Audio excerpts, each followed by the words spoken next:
So sorry, the cat just banged into the tripod of my camera, so if it's wobbling around, that is why. You're just really nosy, aren't you, cat? I just thought I'd come back and do another quick video because I get asked a lot of questions, like privately, whether or not it's like via email or like people talking to me about their situations, or it's on Twitter or Facebook, or you know, through messages and stuff. And I just thought I'd come and talk about sort of life after, like, you know, deciding that you're going to be a single parent. Like, and I understand that like some people start out as single parents and it's a choice that they make from the very beginning, whereas for me, obviously my situation changed quite quickly, I would say, on Boxing Day last year, and it's been almost 5 months now, and my life's dramatically different. And I just wanted to dispel that whole idea that you know, being a single parent is a bad thing, or it's something that you should feel sorry for people over, because you know, my life has changed a lot, but for the good. So yeah, obviously there are some hard times, like if William's sick, if someone needs to get up in the night, it's only ever going to be me. There's no one else here. I can't quickly nudge someone awake and say, you know, what do you think? Feel his head, is he really hot? Should we take him to hospital? What should I do? Do you think I should give him more Calpol? And just that reassurance. Because parenting on your own is really difficult, because you start doubting your decisions and you wonder whether or not, you know, taking this path was a selfish one because you were thinking about your happiness and not just that of your child's. Which, if you followed my like journey through motherhood so far, you know that like I put William first no matter what, and I have done from the minute I went back to work when he was only 2 months old.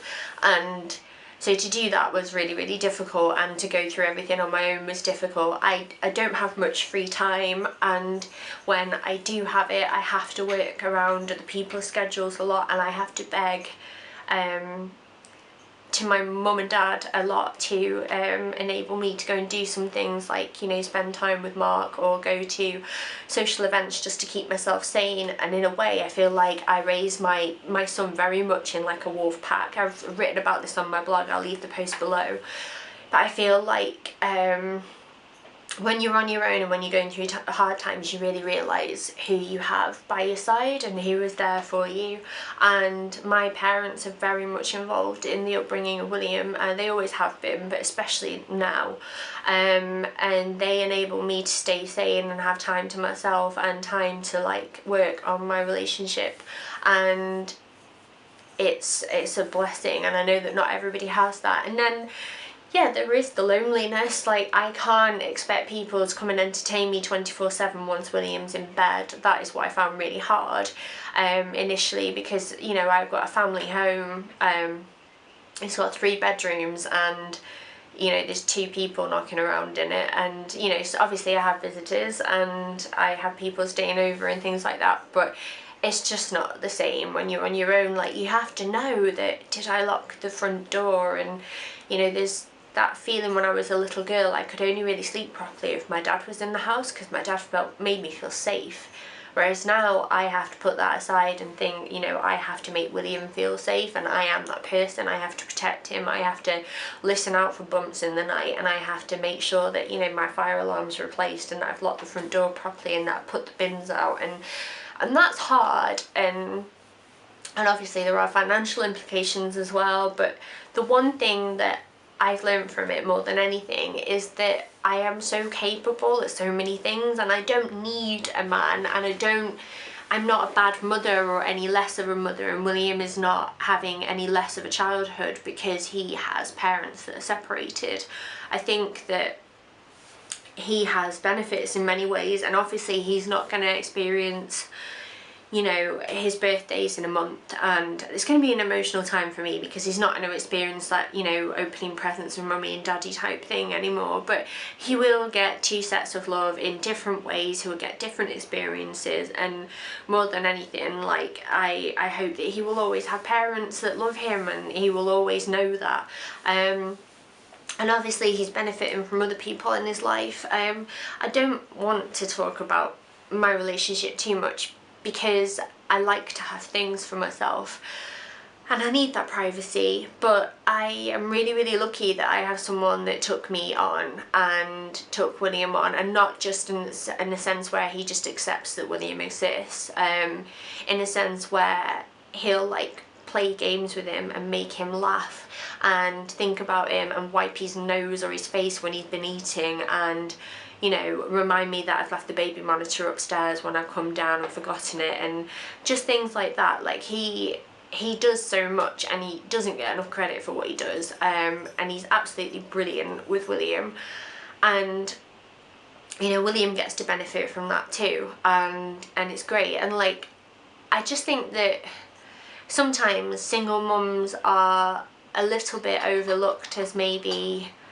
just these women that we need to feel sorry for, and I used to feel sorry for single mums. I really did. I'll put my hands up in the air. When I had a secure relationship, I could think of nothing worse than being on my own. But the thing is, I made this decision and I am happier, and things are hard sometimes, but all I need to do is just look around me and look at how happy my son is, and know that he's not surrounded by parents that are arguing or unhappy, that he has 2 brand new black cats who he's obsessed with, and that he has you know, other people in his life who are there for him, or who are going to help mould him into the brilliant person that I'm sure he's going to be. And as for me, I feel really lucky. I know now that being a single mum doesn't mean that you're like a second-rate member of humanity, as much as like it still is like that in society a lot, where, you know, a lot of men wouldn't touch you with a barge pole, but that's fine, because they're probably not the kind of men that we want to be with anyway. And you know, and we're not out to steal your husbands, and singledom isn't catching, it's not contagious. If I touch you, your marriage won't end.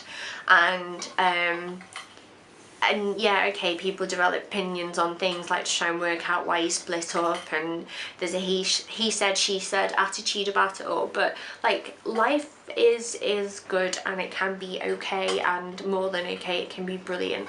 And I never ever thought when I was a little girl, when I used to draw pictures of me getting married to some handsome prince, that I would end up pregnant at 23, being a mum at 24, being unmarried, being a full-time working mum, and then being a single mum, and then finding someone else who makes me happier than I could ever imagine. I didn't think that that was going to be the case. I didn't think that I would, you know, have plans to have children with more than one man.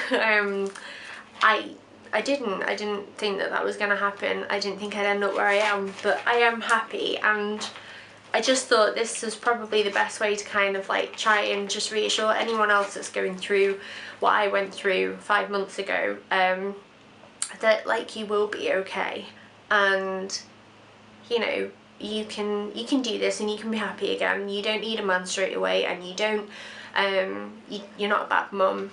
You're a brilliant mum, because you're making a decision to benefit you and your child, because like, your children only ever want you to be happy, really, no matter how big or small they are. Happy mummy, happy baby, as they say. So yeah, that was a bit of a rambly one, and the cat is on the tripod again. Sorry, she's a right monkey, aren't you? She's a little attention seeker. She just wants cuddles, don't you, else? But yeah, if you have any other questions or like ideas of vlogs that you'd like me to do, then let me know in the comments below. But I'm gonna go make myself some dinner, because I am starving, and work was long today because I was looking through business plans and goodness knows what else. But I hope you're having a lovely day, evening, afternoon, morning, whatever, wherever you are. And yeah, I'll see you soon. Thanks for watching. Bye.